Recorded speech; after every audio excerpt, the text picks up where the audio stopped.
আসসালামু আলাইকুম রহমতুল্লাহ। সম্মানিত প্রিয় দর্শকবিন্দু, আশা করি আপনারা সকলেই আল্লাহর অশেষ মেহেরবানি ও দয়ায় ভালো আছেন। সম্মানিত প্রিয় দর্শকবিন্দু, আমরা হযরত ইউনুস আলাইহিস সালামের ঘটনা বর্ণনা করতেছি। পূর্বের পাঠে আমরা জেনেছিলাম হযরত ইউনুস আলাইহিস সালাম কোন কোন কারণে মাছের পেটে যেতে হয়েছে। সম্মানিত প্রিয় দর্শকবিন্দু, আমাদের এই ঘটনাটি শুরু করার আগে আপনাদের কাছে বিনীত একটি অনুরোধ, আমাদের এই চ্যানেলে ইসলামিক নিত্য নতুন ভিডিও পেতে আমাদের চ্যানেলটি সাবস্ক্রাইব করে আমাদের পাশে থাকবেন। জাযাকুমুল্লাহু খাইর।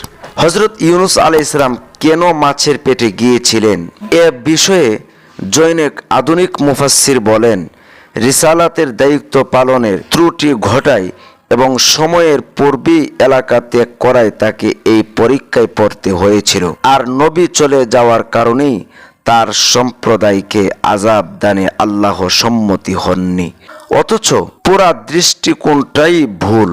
কেননা কোনো নবী দেখেই তার নবুয়াতের দায়িত্ব পালন ত্রুটির কল্পনা করা নবীগণের নিষ্পাপত্বের আকীদার গুরু বিপরীত। বরং 3 দিন পর আযাব আসবে, আল্লাহর পক্ষ হতে এরূপ নির্দেশনা পেয়ে তার হুকুমেই তিনি এলাকা ত্যাগ করেছিলেন। আর তার কওম থেকে আযাব উঠিয়ে নেওয়া হয়েছিল তাদের আন্তরিক তাওবার কারণে, নবী চলে যাওয়ার কারণে নয়। হযরত ইউনুস আলাইহিস সালাম মাছের পেট থেকে কিভাবে মুক্তি পেলেন এ বিষয়ে আল্লাহ রাব্বুল আলামিন বলেন, ফালাউলা আন্নাহু কানা মিনাল মুসাব্বিহিন লালাবিথা ফি বাতনিহি ইলা ইয়াউমি ইউবআসুন ফানাবাদনাহু বিল আরাই ওয়া হুয়া সাকিম ওয়া আমবাতনা আলাইহি শাজারাতাম মিন ইয়াকতিম ওয়া আরসালনাহু ইলা মিআতি আলফি আও ইয়াজিদুন ফাআমানু ফামাত্তা'নাহুম ইলা হিন। অতঃপর যদি সে আল্লাহর গুণগানকারীদের অন্তর্ভুক্ত না হতো তাহলে সে কিয়ামত দিবস পর্যন্ত মাছের পেটেই থাকত।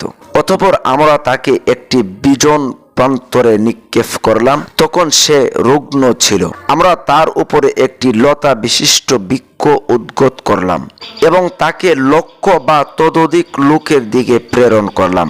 তারা ঈমান আনলো, ফলে আমরা তাদেরকে নির্ধারিত সময় পর্যন্ত জীবন উপভোগ করার সুযোগ দিলাম। আলোচ্য আয়াতে কিয়ামত দিবস পর্যন্ত সে মাছের পেটেই থাকত, এর অর্থ সে আর জীবিত বেরিয়ে আসতে পারত না, বরং মাছের পেটেই তার কবর হতো এবং সেখান থেকে কিয়ামতের দিন তার পুনরুত্থান হতো।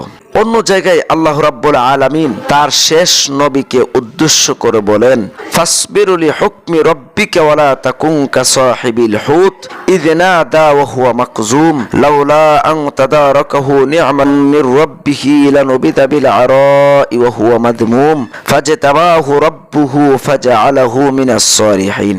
আল্লাহ তাআলা বলেন, তুমি তোমার পালনকর্তার আদেশের অপেক্ষায় ধৈর্য ধারণ করো এবং মাছওয়ালার অর্থাৎ ইউনুস আলাইহিস সালামের মতো হয়ো না, যখন সে দুঃখকালুক মনে প্রার্থনা করেছিল যদি তার পালনকর্তার অনুগ্রহ তাকে সালাম না দিত তাহলে সে নিন্দিত অবস্থায় জনশূন্য প্রান্তরে পড়ে থাকত।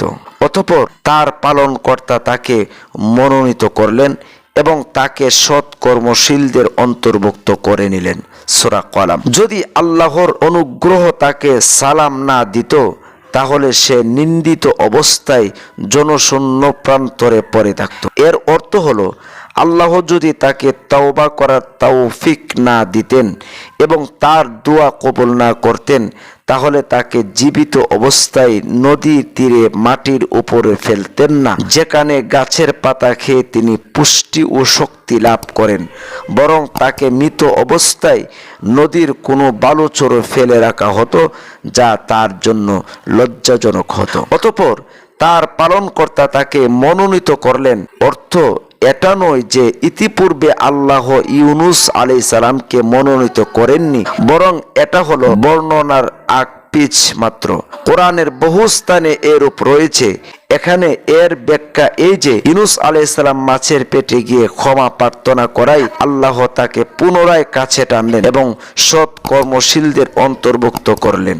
অন্যত্র ইউনুস আলাইহিস সালামের ক্ষুব্ধ হয়ে নিজ জনপদ ছেড়ে চলে আসা মাছের পেটে বন্দী হওয়া এবং ওই অবস্থায় আল্লাহর নিকটে ক্ষমা প্রার্থনা করা সম্পর্কে আল্লাহ তাআলা বলেন, ওয়াজান্নুন ইয যাহাবা মাআসিবা ফাযান্না আল্লান নাকদিরা আলাইহি ফানাদা ফিজ যুলুমাতি আল্লা ইলাহা ইল্লা আনতা সুবহানাকা ইন্নী কুনতু মিনাজ জালিমিন ফাস্তাজাবনা লাহু ওয়া নাজ্জায়নাহু মিনাল গাম্মি ওয়া কাযালিকা নুজিল মুমিনিন।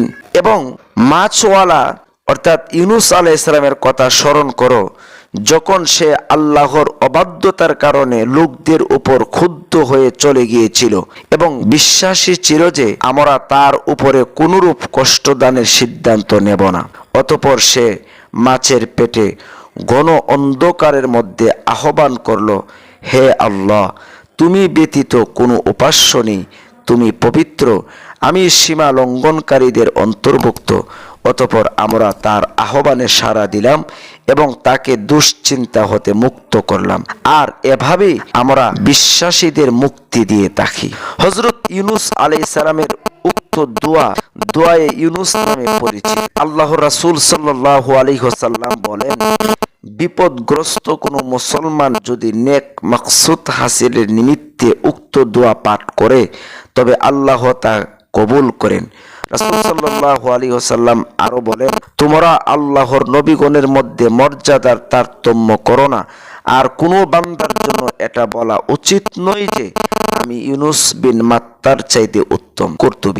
কুরতুবী এর ব্যাখ্যায় বলেন, আল্লাহর রাসূল সাল্লাল্লাহু আলাইহি ওয়াসাল্লাম এটা এজন্য বলেছেন যে তিনি যেমন মিরাজে সিদরাতুল মুনতাহায় আল্লাহর নিকটবর্তী হয়েছিলেন, নদীর অন্ধকারে গর্বে মাছের পেটের মধ্যে, তেমনি আল্লাহ ইউনুস আলাইহিস সালামের নিকটবর্তী হয়েছিলেন। বস্তুত এটা ছিল রাসূলের নিরহংকার স্বভাব ও বিনয়ের বহিঃপ্রকাশ মাত্র। তো আয়াত সমূহে প্রতীয়মান হয় যে ইউনুস আলাইহিস সালাম মাছের পেটে থাকার পরে আল্লাহর হুকুমে নদী তীরে নিক্ষিপ্ত হন। মাছের পেটে থাকার ফলে স্বাভাবিকভাবেই তিনি ছিলেন।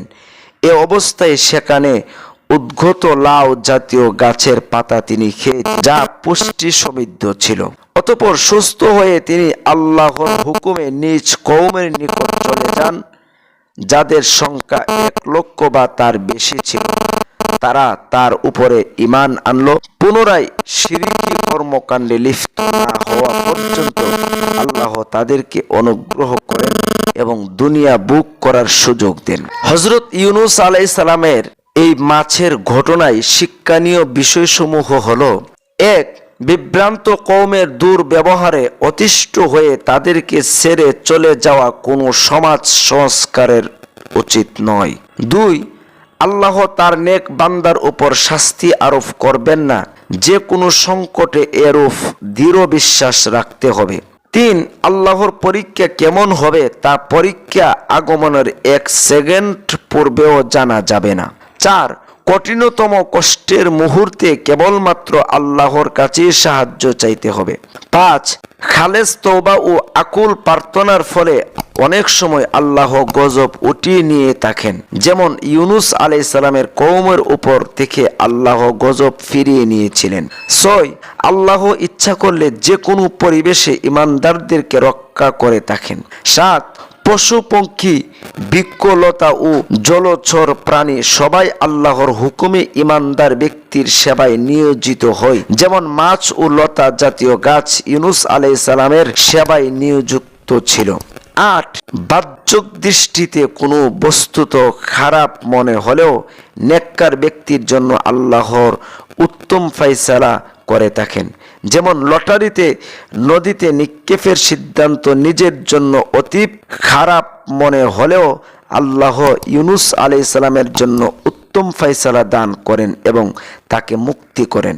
9. আল্লাহর প্রতি আনুগত্য ব্যতীত দোয়া কবুল হয় না, যেমন গভীর সংকটে নিপীড়িত হবার আগে ও পরে ইউনুস আলাইহিস সালাম আল্লাহর প্রতি আনুগত্যশীল ছিলেন, ফলে আল্লাহ তার দোয়া কবুল করলেন। 10. আল্লাহর প্রতিটি কর্ম তার নেককার বান্দার জন্য কল্যাণকর হয়ে থাকে, যা বান্দা সঙ্গে সঙ্গে বুঝতে না পারলেও পরে বুঝতে পারে, যেমন ইউনুস আলাইহিস সালাম পরে বুঝতে পেরেছিলেন। এবং বুঝতে পেরে আল্লাহর প্রতি অধিক অনুগত হন এবং এর জন্য তিনি আল্লাহর প্রতি অধিক প্রত্যাবর্তনশীল বলে আল্লাহর প্রশংসা পান। সম্মানিত প্রিয় দর্শকবিন্দু, এ ঘটনা থেকে আমাদেরকে শিক্ষা গ্রহণ করার তৌফিক দান করুন। আল্লাহুম্মা আমিন।